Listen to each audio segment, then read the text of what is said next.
Welcome to the Coach and Crew Show. Get ready to take things to the next level. And now, the host of the Coach and Crew Show, the coach, Charlie Krause. All right, everybody, welcome.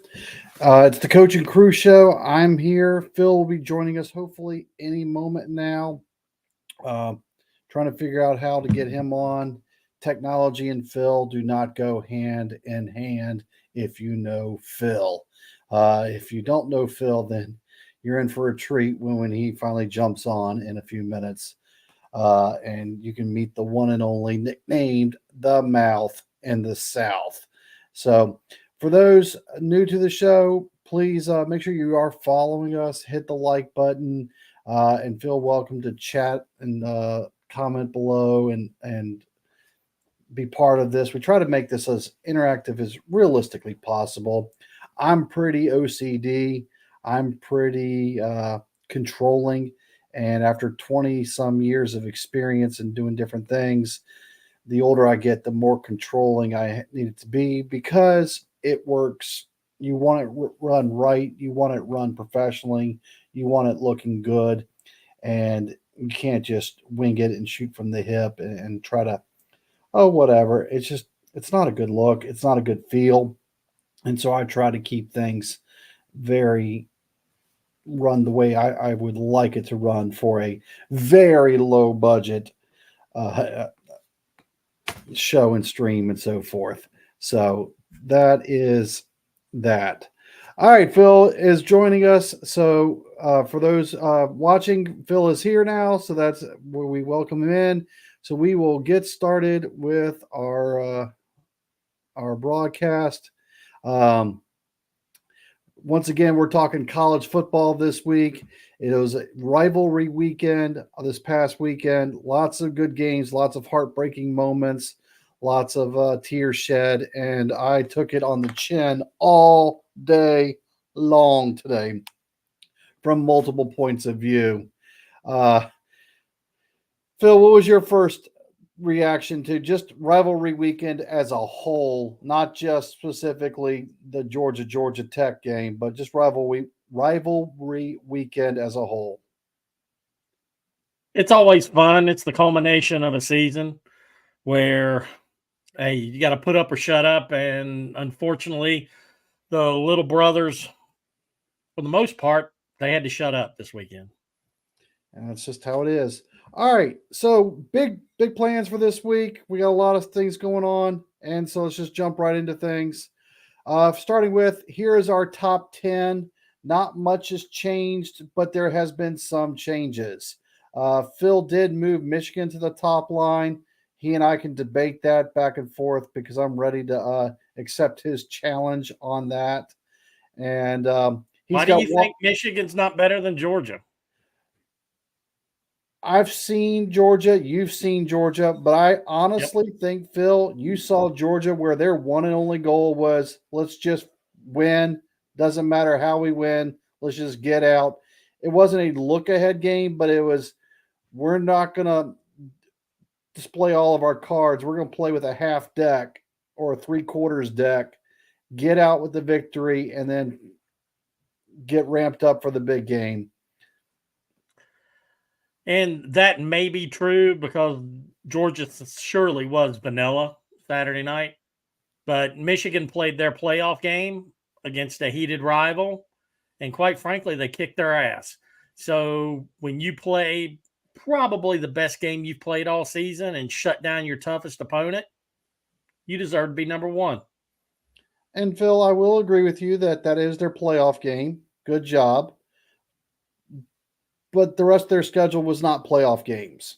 No, it wasn't. But their last game was. And their last game was. And I'm going to take a line from your own chapter. It's now, 45 consecutive victories by Georgia until beaten? Yeah. Stop making me say good things about those UGA bastards. So we're going to move on to number 3. I still have Florida State. You've bumped Florida State all the way down to 5. That is one reason only. Jordan Travis. Washington and Oregon are going to settle this on the field this week. So it's a moot point. And quite frankly, I think Washington and Oregon are about as even as you can get. It's going to be a hell of a game this week. The winner stays in the playoff, top 4. The loser drops down below FSU, period. That's the only reason. And you and I both now have Texas on the 6th line. You Yep. had Alabama 7. I've had Texas ahead of Alabama ever since. I just have the mindset when you have equal records and you played head-to-head, that head-to-head has to be a trump factor. You don't have that mindset, but I guess because of the Auburn game, you did bump Alabama down to 7, I'm assuming. Alabama did not look good this weekend, and we don't talk about politics and Trump on this show. I see what you did there. We both have Ohio State at 8, only because Missouri has 2 losses. Would I put Ohio State ahead of Missouri? But I'm going to say this on behalf of Missouri. I finally paid full attention to them. They are built in the 2 places you need to be built, O-line and D-line. And whoever they get in the Cotton Bowl, watch out. With a nice running back and a good quarterback. And then you and I differ. The one place that we have 9 of the teams the same, maybe a little bit different order, but the first 9 are the same. The only one we differ is I have Ole Miss at 10. You have Oklahoma at 10. Unfortunately, our opinions don't matter because the College Football Playoff Committee, like the geniuses they are, they have the offensive juggernaut known as Penn State at 10, which is a joke. But I don't see the Penn State thing. I like Ole Miss. I think they're an excellent football team. But when I compare the 2 teams, Ole Miss's schedule was tougher than Oklahoma's. Let's just get that out of the way right there. However, I think their offenses are equal, but I do think Oklahoma's defense is better than Ole Miss's defense. Ole Miss's defense is, fair to bad at best. All right. And so Phil put Oklahoma over because of the defense. I can see that, but I put Ole Miss over because of the schedule. So I'll acknowledge their schedule is superior than Oklahoma's. That's for sure. We're splitting hairs there. It really doesn't matter because the college. I'd like to see them play in a final bowl game, though. That would be a great game. That would. Unfortunately, that's probably not going to happen for either of those teams. No, but that would be a good game. It really would. So there's our top 10 for the week. Now, we started this last week. Yep. I really, as much as I hated it, I loved it. I want to give Phil props. He's like, hey, we're both members of this. Yep. We need to recognize our brand. And you're right. So the Football Writers Association this week announced this week's team of the week. It's the Kentucky Wildcats, who I picked at the plus. I picked the money line. They were plus 6.5. I went the other direction and lost. Louisville, this was the ultimate look ahead weekend. They had just come off an emotional win. They have a huge game the following week. This was trap weekend. And Kentucky, Stoops, he might not have the best teams, but he has his prepared teams, and it just felt right. Good job, Kentucky. It's been a while since you got a W. You finished the season 7-5. Well, Stoops had that contract ready for Texas A&M for when that game ended, until the Texas A&M fans spoke up and said, hell no. Yeah. Whoa. When we said Stoops, we thought you meant Bob Stoops. Bob Stoops. Not Mark. No, we didn't pay for his little brother. Yeah. The all-time winningest Kentucky coach moves on to bigger and better. When have you heard that before, Bear Bryant? All right. Now, this weekend is championship weekend. We're going to go through a few of the games and just share our opinions of who we think is going to win. And I'm just basing off of the initial opening lines. But right now, Georgia's a 4.5-point favored hosting Alabama. All of these games in some way have impact on the college football playoffs. Georgia win. They're a lock at the 1. They lose, and things get interesting. All right, Phil, I'll let you run with that, but at the end, give me a pick. All right. This is a playoff game. Winner gets in, loser goes home, in my opinion. Now, who knows what the selection committee is going to do. But I do think that this is a playoff game. If you lose this game, you don't get in the top 4. I think there's 3 other teams just as deserving. 2 of the best coaches in the college football facing off against each other again. The 2 best teams in the SEC facing off each other again. But I will say this: I'm not impressed with either one of these teams, even though Georgia hasn't lost in years and calendared. I just don't think either one of them are national championship material. I think Georgia's going to win. I would even say they're going to cover the spread at 4.5. I think Georgia's going to be the 1 seed, and then it's going to get interesting how the rest of the brackets are the shapes up. But I think this is Georgia's to lose. I thought they had trap games earlier this year. I thought they had a trap game against Auburn, their first SEC road game with Carson Beck on the helm. He stepped up. Brock Bowers almost single-handedly won that game for him. We don't know if Brock Bowers is going to be playing Saturday, dude. Yep, that's true too. But if he doesn't play, their offense is severely limited. They don't have a game breaker on that offense besides Brock Bowers. Alabama has ramped up and gotten better. Absolutely. But I still just don't think they are top tier national championship contending material this year. And that might be the homer in me, but it's also, having watched this stuff for 30 some years, I feel like I'm allowed to have a somewhat minor expert opinion. And I just don't feel that Alabama's top tier. I'm picking Georgia. If you want to talk about spreads, I'm also taking Georgia at the 4.5. I hate to say good things about Georgia. I think Georgia wins. I think Georgia covers, unfortunately. But I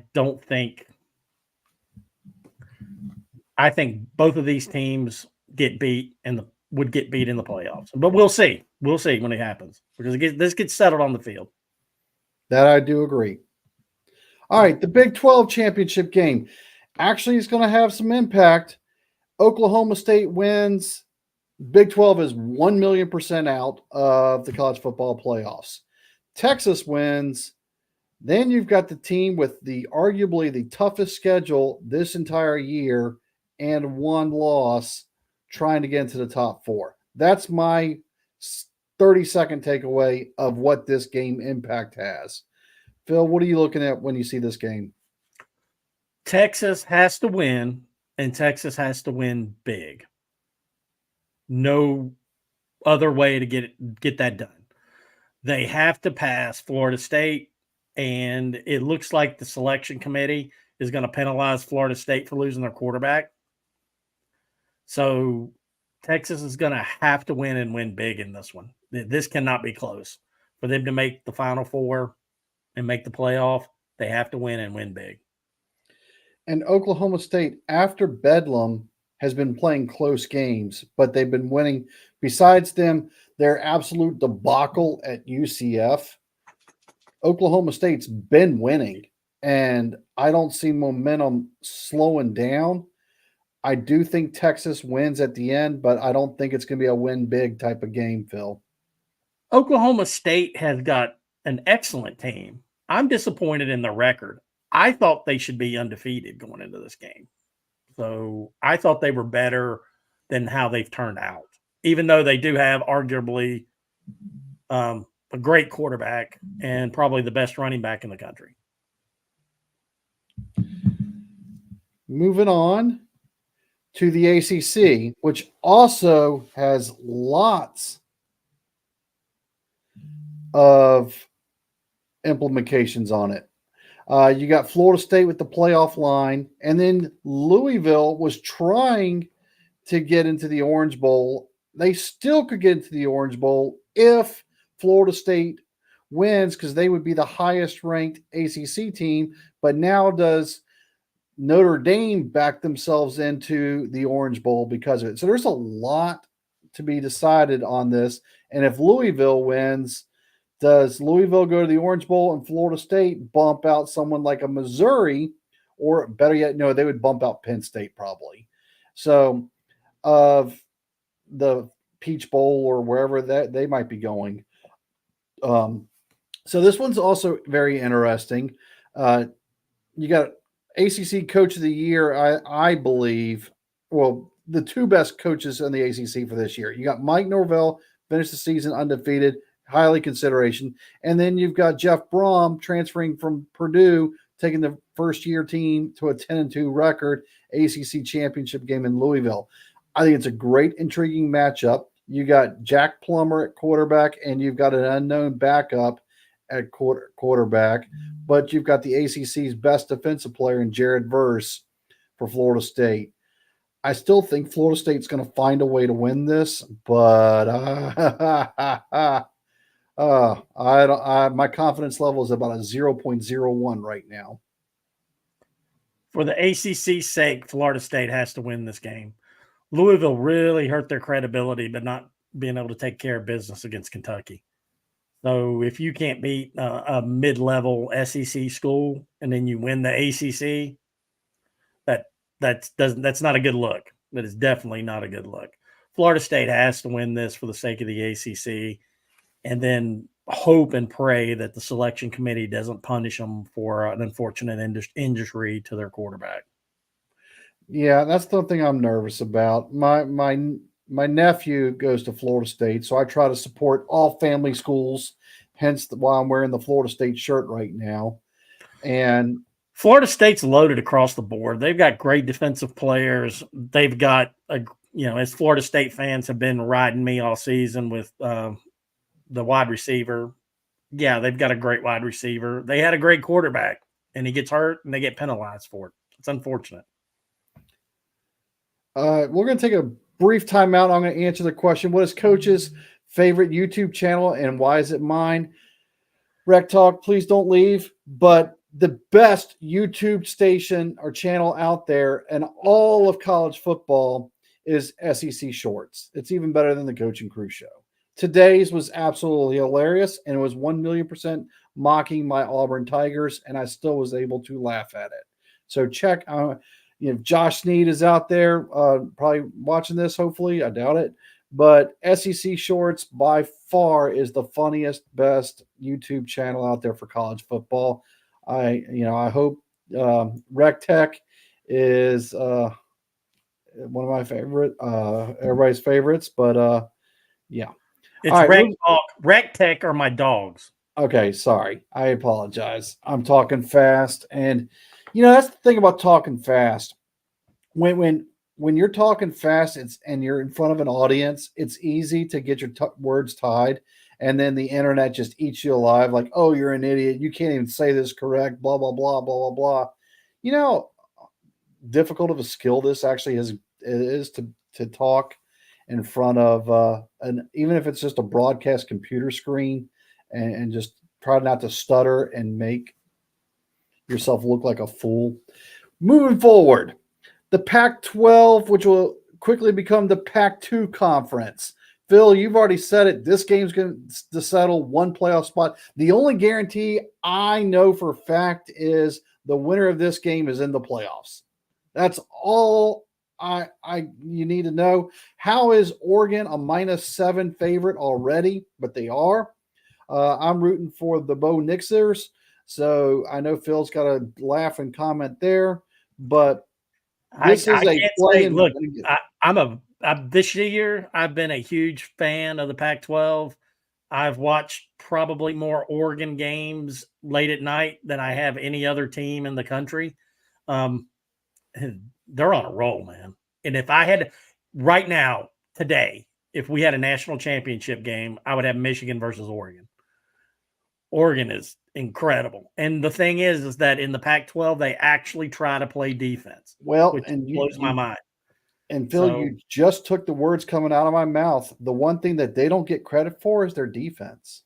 No, but they do. They play defense, and that's an incredible team. I think Bo Nix gets a little bit too much credit, but he is accurate. They run an offense that fits his skill set to perfection.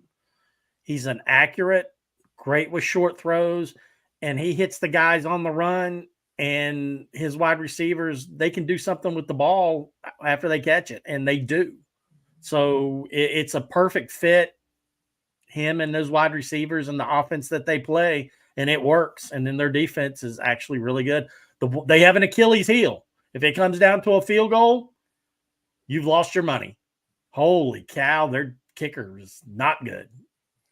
And yeah, I'm taking Oregon for those curious out there. I'm shocked that it's Washington's excellent, though. That's an excellent football team, but they're not peaking right now. No, Oregon is getting better, and Oregon's peaking. Washington, they peaked earlier. I think they're feeling the stress of being undefeated. Could be. But I think the roster, I think Oregon's roster is actually better than Washington's roster by a little. I mean, splitting hairs here on two teams that, are excellent. So I think Oregon has the better team. And, as long as it don't come down to a field goal, they should win it. And as somebody just mentioned, it's hard to beat the same team twice. It is very hard to beat the same team twice. That is true. All right, we're going to spend about 10 seconds on this one. Michigan's a 23-point favored, and the line is only 30.5. Michigan, and by 24. I don't know if Michigan's going to score 24. We know Iowa's not going to score at all unless it's a safety. But I don't know if Michigan's going to win, but it's probably going to be something like 16-0. We'll see. But it's part of the Power 5 in theory, even though they're not a true Power 5 conference. They don't have 5 teams in that conference that are power worthy. All right, I threw this in there because out at the Big 10. Holy cow! Because some of my followers do enjoy the Sun Belt games. App State, yes, technically they came in through the back door, but they're there. They're playing Troy, who's quietly one of the hottest teams in the country. They've won something like 3 Sun Belt Conference games this season. All of them had JMU playing. It's a travesty that they're not in this game. Although App State did beat them. They had it on the field. In the American Conference, I've been big on SMU all weekend. They were my betting pick of the weekend again. They covered their spread by 45 points. They're playing Tulane. But here's the thing, folks. Preston Stone is out for SMU. Not happy about that. SMU was my preseason winner of the American Conference. SMU is my preseason lock to make the New Year's Six bowl games. I'm going to have to break against my preseason lock, and I'm going to take Tulane because Preston Stone is out. I like both these teams. I've watched both of them play, and I bet on both of them this year. They're both pretty darn exciting teams. I can't wait for this game to watch. SMU's the better team, but unfortunately an injury is going to play a part in this one, and that gives Tulane an advantage. So I hate to say Tulane's going to win, because before that I thought this was SMU's game to take. And real quickly, just because let's just go. This one hurts my heart. UNLV cost me this weekend. I know. So Mountain West Championship, the teams had to be decided by the computer formula because it was a 4-way, not even a 3-way, a 4-way tiebreaker. So Boise State will travel to UNLV. I'm taking UNLV, even if they totally messed up last weekend. They crapped the bed last weekend. It just disgusts me that they completely laid an egg last weekend. But if you don't have to go to Boise, I think you've got the advantage. So I think UNLV's got the advantage in this one. And then the MAC championship, we're going to spend 4 seconds on this one. Don't even ask about it. Bowling Green's the only MAC game I've watched this year, and I really wish I wouldn't have watched that one. Yeah, just like we have arch nemesis in the MAC every year, it seems like. But until you and that coach for Northern Illinois getting in a fight at the press conference is a classic. Yes. So I'm taking Toledo, but we're not going to spend much time on the MAC. And then just to close out the 10. New Mexico State. And Liberty Bibberty. Well, we know you're going to take Liberty. Easiest schedule in the nation. They have the 133rd ranked schedule in the nation. But they got your boy, Chadwell. I'm trying to be neutral. So, yes, Jamie Chadwell is the head coach of Liberty. You think he's going to send you a Christmas card? Nope. What a jerk. But he knows how to win. He's won everywhere he's gone. Charleston Southern, Coastal Carolina, now Liberty Bibberty. I mean, you were his best press agent. You probably got him that job. Yeah. All right. Phil and I have some honors that we went through as well. And we're just going to go through and just say quickly what we like about who we made our honors to. For the most part, we agreed unanimously. There is one where we did not agree unanimously. But SEC Offensive Player of the Year, this one was pretty much a no-brainer. Jaden Daniels threw for 3,800 yards, ran for another 1,100 yards, and had 50 TDs. I got nothing else to – I mean, anything I say about him is going to be negative because I thought the guy coming in was the best quarterback in the SEC, but it really – I guess it's more on his coach. Running up the score against Georgia State is no class, and that shouldn't reflect on this kid because he's a hell of a player, but his coach is a classless jerk. Well said, Phil. I agree. Moving on. SEC Defensive Player of the Year, Edgerrin Cooper, linebacker of A&M. And I could have gone a couple of different ways with this one, but like Phil was saying with LSU, some of it's got to be based off of wins and losses. And I had LSU figured out as the number. I thought they were going to beat Georgia, upset Georgia in the SEC championship game. Dude, I took them as a future for the national champion. So I was wrong about that. But Edgerrin Cooper, his stats back it up. 17 tackles for losses. It was a balanced performance SEC year, and he rose to the top through that. I mean, Harold Perkins probably will be a higher draft pick, but whatever. That Cooper had a hell of a year. Just watch a game where he played. He was a force. All right, in the Big 12, how can you not give it to Ollie Gordon? I've already mentioned him earlier. All-American. The only one that was even in remote comparison was Dylan Gabriel. So Dylan Gabriel, quarterback, Oklahoma, threw for 3,500 yards and 30-some TDs. And then here is our one split. So we're going to have co-defensive players of the year in the Big 12.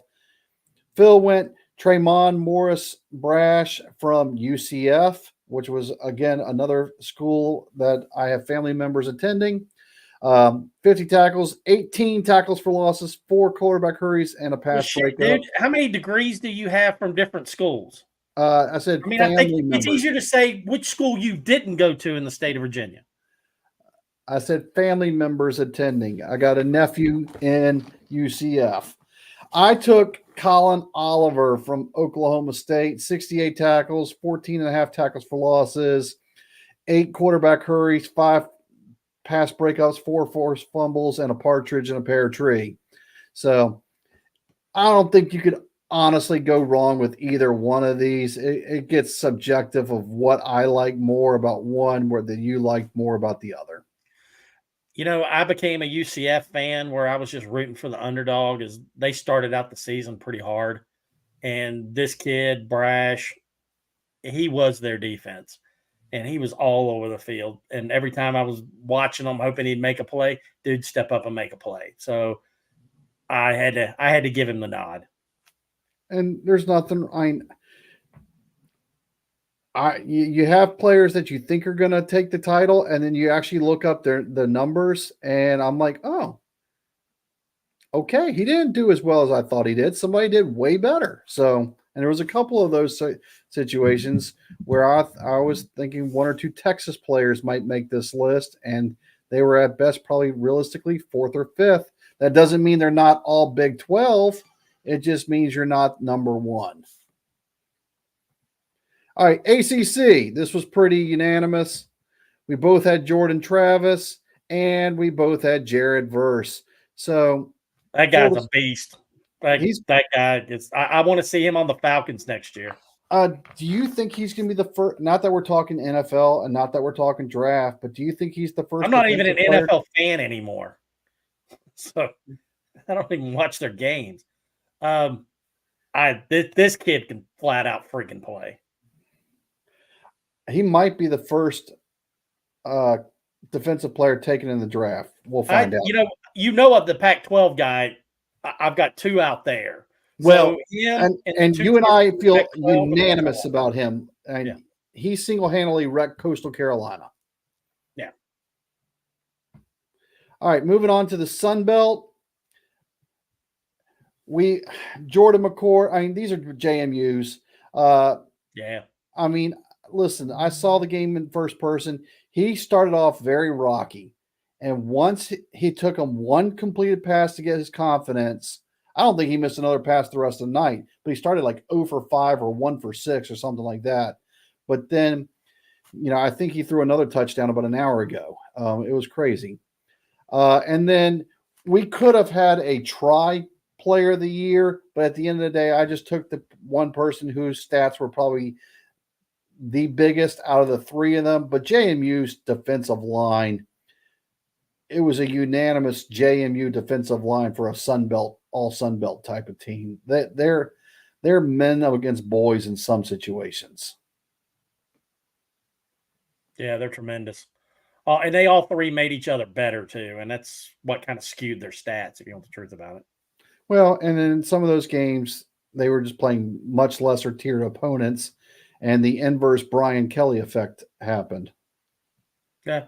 Yep. All right, and then lastly, the AAC honors, the American Conference. Preston Stone, Phil and I both were big SMU fans this year for financial purposes, if we're allowed to say that. He racked up huge Heisman level numbers. He won't be a Heisman candidate, but huge Heisman level numbers. So Preston Stone, quarterback for SMU. And then on the defensive side, Trey Moore for San Antonio. Ungodly numbers of 17 and a half tackles for losses. And then just a wrecking force for a team that graduated off a lot that is no longer 12-0, 11-1 type of San Antonio program. But those were pretty one-sided, unanimous. All right, moving on. Changes. And it's funny, when I make these presentations, they look more professional on screen, but then when they're on the streaming service itself, it kind of gets distorted. So it just, the word changes isn't as where I'd like it to be.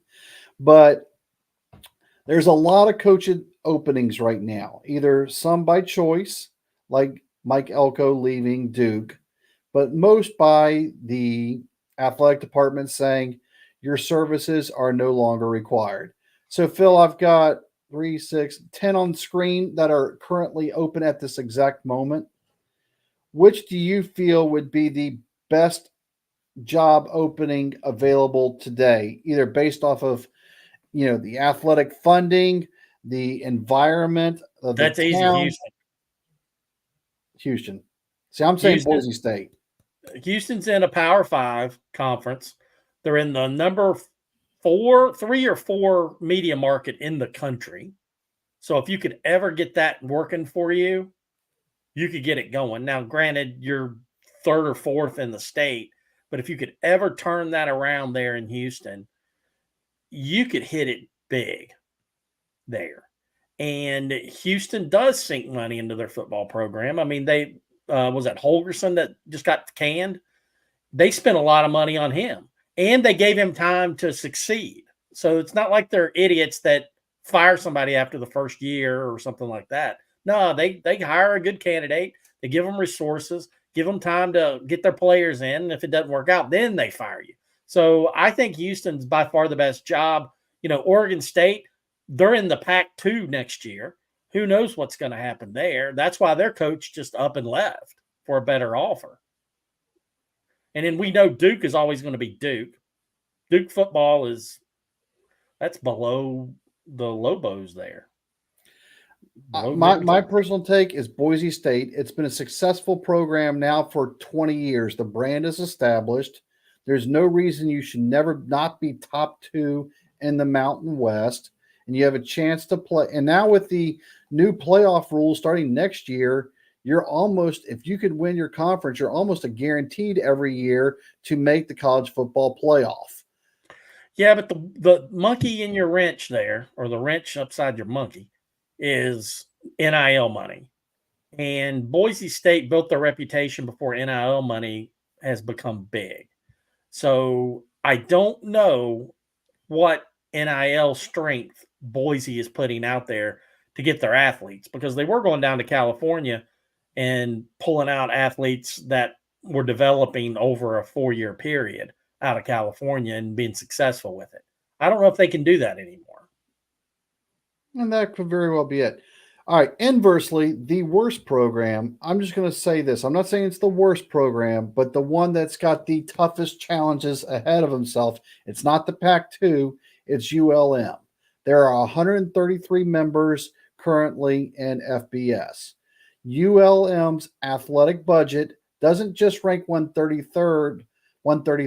There are 25 FCS level schools that have a bigger athletic budget than ULM. So ULM's athletic budget ranks in the lower 150s nationally out of 133 schools. Terry Bowden had 3 years there, and all he did was collect paychecks to help build up the facilities by playing teams like Ole Miss this year. He played Texas last year. He played Alabama last year. He played Ohio State 2 years ago. All he did was just try to help build up the facilities, because their locker rooms are like a high school locker room, and they smell like a public bus station. That's what I would say is right now the one job that's probably ranks last. But it's still a paycheck. I'm not even going to comment on that one. Hell, you let them have both barrels on that one. So that's pretty bad. I can't make an argument worse than that. Well, your comment about Oregon State is pretty spot on as well. That's their coach ran out on them as soon as. Okay, I'll just go with it. I think their coach signed a contract at halftime, and his ass quit at half. And as soon as the game was over, he was on a freaking plane to Michigan. He did sign with Michigan State, so I just want to make he didn't sign with Michigan. Yeah. I knew what you meant. State is in Michigan, people. He was in the state of Michigan, is what Phil meant. All right, there have been 3 hires. What a perfect segue. Jonathan Smith, as Phil alluded to, just left at halftime, and now he's the coach at Michigan State. Good hire, bad hire, smart decision to leave. He did wonders with Oregon State. I mean, he brought in players. He competed. He did well there. He can beat up on the JV teams of the Big Ten, and he can make some money there if they'll let him have time doing it.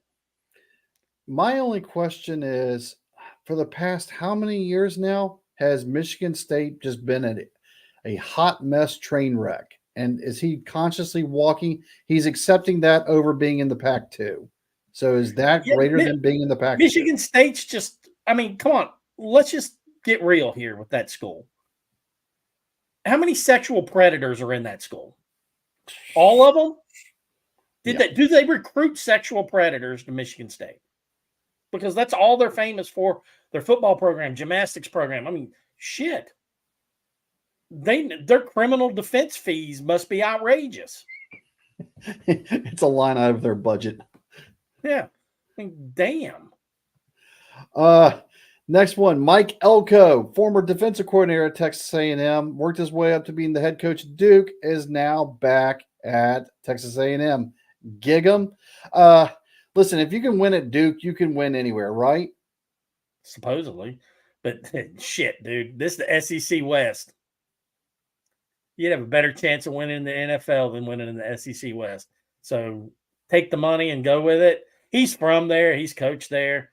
There's a real interesting YouTube video out with the AD for Texas A&M bitching and moaning about how they have no recourse in their contract. Dude, it's a freaking contract. You signed it. Nobody held a gun to your head giving Fisher that contract, all right? You wrote it. You signed it. You fired him. You live up to it. That's your problem. And I hope this Elko guy takes you for every stinking freaking oil penny you got, or the rest of them that are left. I agree with everything Phil said.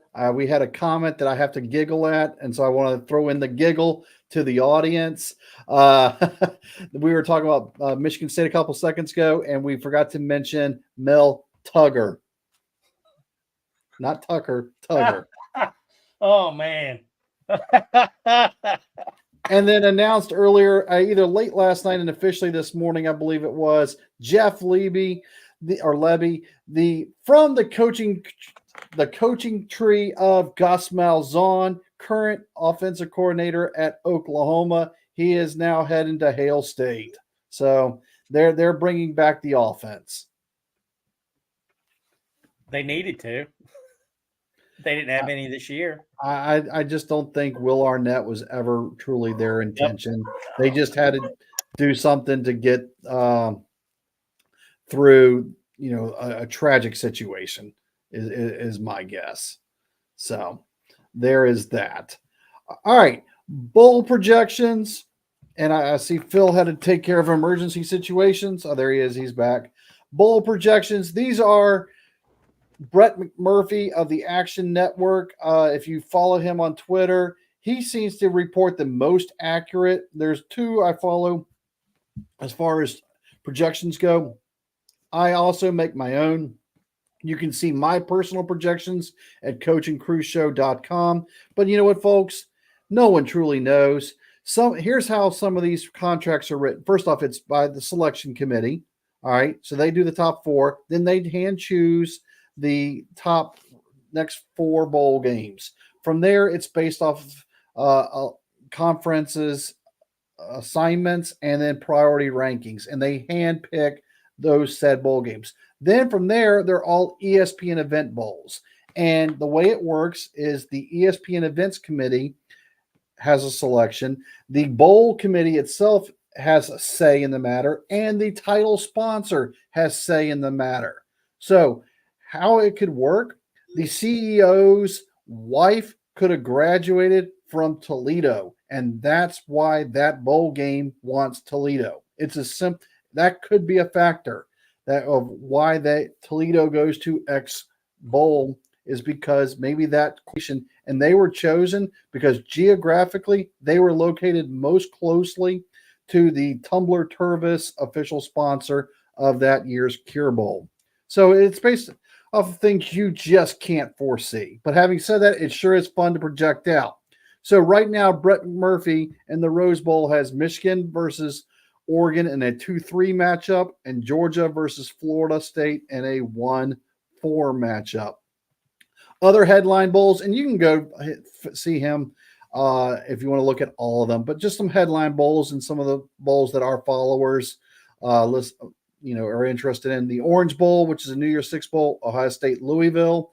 I personally think Ohio State's going to meet up with Alabama in the Peach, but the Peach has Penn State and Tulane. I think Penn State's going to the Orange and Tulane's going to the Fiesta. The Cotton Bowl, Texas, Missouri. I 100% agree with that one.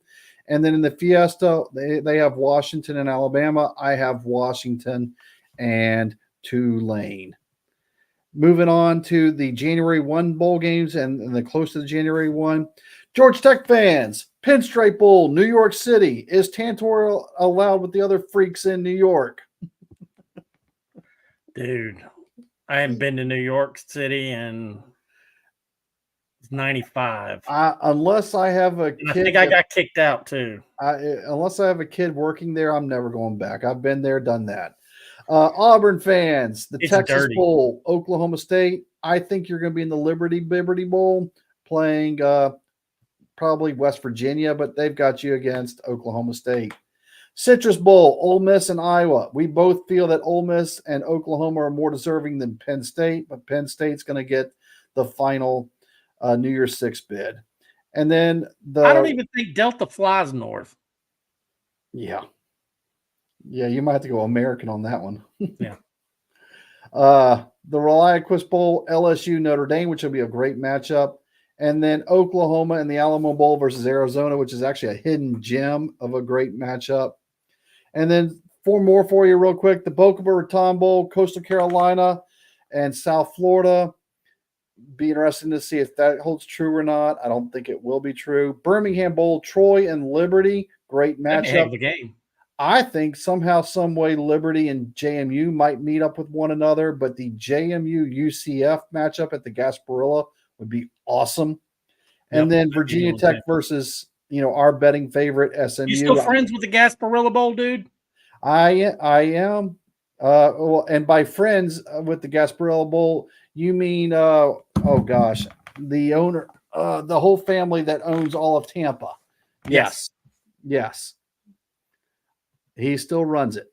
All right. We are closing in on our final parts of the segment. Thank you again for joining us. As you see in the comments below, or the scrolling bar below, you can follow me specifically on different social media platforms. Getting Phil on a live broadcast or even on YouTube is more than his belief system allows. So I'm slowly working him up. Our other partner in crime likes to stay hidden behind scenes, is on no social media platforms at all. That would be Byron. But if you'd like to, buy some Coaching Crew paraphernalia, you can go to the link in the comments or on the link of where it says shop and go to the Bonfire website. Well, Byron couldn't be bothered. Today's pec night. Oh, yeah.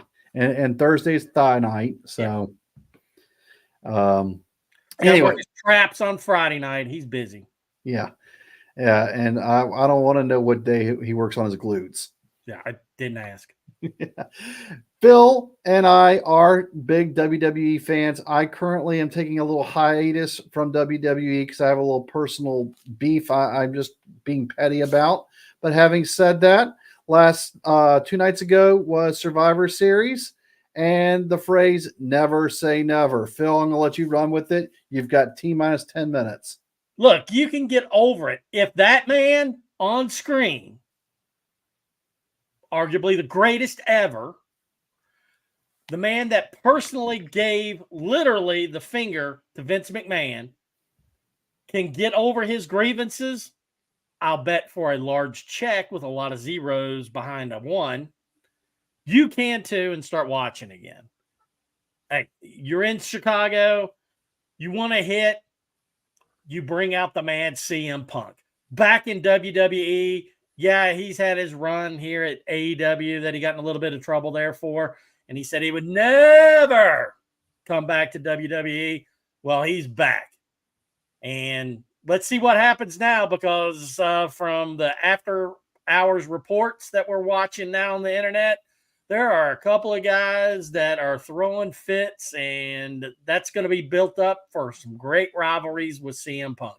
So hopefully these guys can get over their pettiness and be a professional, and let's see some great in-ring action, because I can't wait. And with Endeavor now owning WWE, it's all about getting eyeballs on telephones actually now. So they want people watching.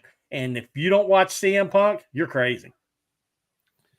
So the question was asked, do you think it's a shoot? And I guess that's in reference to both Seth Rollins and Drew McIntyre. Well, that's what we're seeing. They're both of them are pissed. Seth threw a temper tantrum after Survivor Series Saturday night, and Drew stormed out. Who knows? I mean, Seth's a company man. We all know that. So he could definitely get it out there and work an angle. And he needs somebody to work an angle with. That's for sure. and there's no better angle. They could start now, and by WrestleMania, a CM Punk Seth Rollins WrestleMania main event match, I'm watching it. I'm there. Drew McIntyre, he doesn't have a contract for the coming years, so him being pissed off might actually be real. That might be a shoot with that one, because he hasn't been happy about a lot of stuff. And if he thinks he's been slighted that CM Punk got his money and got his shot at a title, that dude might be on the road to AEW. My problem is this. They're trying to make Roman Reigns pass Hulk Hogan and break the record. That's fine. I'm okay with that. Joe Anoa'i, biggest fan in the world right here. That's fine. Here's my problem. Hulk Hogan, when that happens, Hulk Hogan will have something like over 200 more title defenses than Roman Reigns. That's my problem. He worked every live show. He worked all the what was called back then the pay-per-views, and even before the pay-per-views, it was what was it called? The stored closed circuit. Yeah, closed circuit broadcast. Roman's going months with just not being part of anything, and much less a tag match. There's something there that deserves some type of credit and say that I showed up. I wrestled every single week. I wrestled at all of your creative shows. I didn't need months off to be with my kids, and maybe that's a better home life situation for Roman Reigns. Probably. I'm not saying that, but I'm just saying there's not much to look forward to when you already know who's going to win your main events. That's my problem right now. Well, I'm still holding out. Roman Reigns is my favorite, obviously, for obvious reasons. I'm a homer with that. But I do want to see Rhodes take the title from him at WrestleMania. I really do. Because I want to see the American Nightmare raise the title. And quite frankly, though, if Roman Reigns can get a contract where he doesn't have to work 6 out of 7 days a week and kill himself so that when he's 60 years old, he can actually walk, I'm okay with that. If you've got the power, use it. Make your money, because WWE doesn't give a shit about the wrestlers. You know that. And listen, I agree with everything you say. I'm just saying, and he's just. I think Roman Reigns. Well, Joe Anoa'i. Let's use him real. I think he's got better representation than Hulk Hogan ever had. That's for sure. They're calling the shots, and they're keeping him relevant long time, and they're keeping him healthy, as much health problems as he has. So I have nothing negative to say about that. Because if you can do it, do it. The way wrestling works, you know this. If people don't watch, if there's no eyeballs on you, and if you're not relevant, you don't keep those titles. The worst thing that could happen for a WWE superstar or any superstar is the fans are quiet. As long as you're getting you're 100% right. They are contractors. They're not employees. Yeah. And if he has in his contract that he doesn't have to do it, and he had leverage to get that written, more power to him. Yeah, like I was saying, the worst thing that could happen is if you're quiet. They don't care if they cheer you or boo you, but they need reactions. And the worst is when you have no reaction. And he definitely gets reactions. He definitely gets people talking one way or the other. I'm not saying any of that. I think, Phil, you understand exactly my point of view. Yep. When it's there's nothing worse than when we already know what's going to happen. Even if Hunter is back in the gorilla seat and making for better matches and higher quality matches, when you still know the end result already, it's kind of hard to go through the motions. Yeah, and that's true. Like watching Gunther now. You know he's going to win every match. It's not really worth watching. Any final thoughts and final takeaways, Phil? I'm just happy I got to talk about WWE. We had a great college football season. watch my videos for the local take on Georgia Tech. Hey, subscribe. When you guys watch this, subscribe. We got to get us over the hump, and we're pushing 600 folks for YouTube. Yep. We gotta go. Let's try to get over 600 before Christmas. Let's make that the goal. Let's get over 600 before Christmas. Share this out to your people. Help us out. Our goal is to get over 1,000, but hey, we gotta get to 600 before you can get to 1,000. Yep, and special thanks for Rec Talk. Tantor guest stars on there every now and then, so he helps us out and helps bring over some of my tech audience, and we love it. And anything we can do to help you out in return, we're happy to comply. So if not, folks, this is goodbye for now. We're back every Monday night. It's at 7 p.m. Eastern, 6 p.m.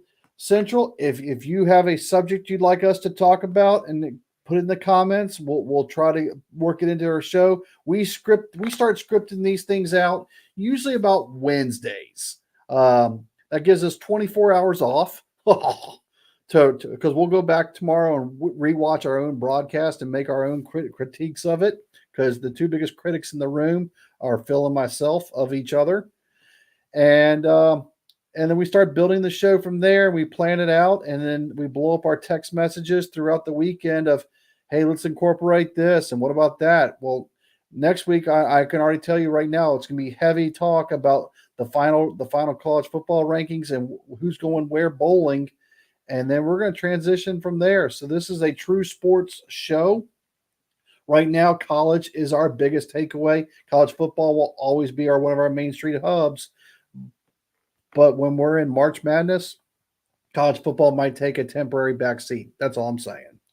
Thanks again for watching. Like us, follow us back, subscribe, comment, and then also make sure you share this out to your followers to help us out. We appreciate it. Hope everybody had a good Thanksgiving, and we'll see you again next Monday night. Thanks for watching.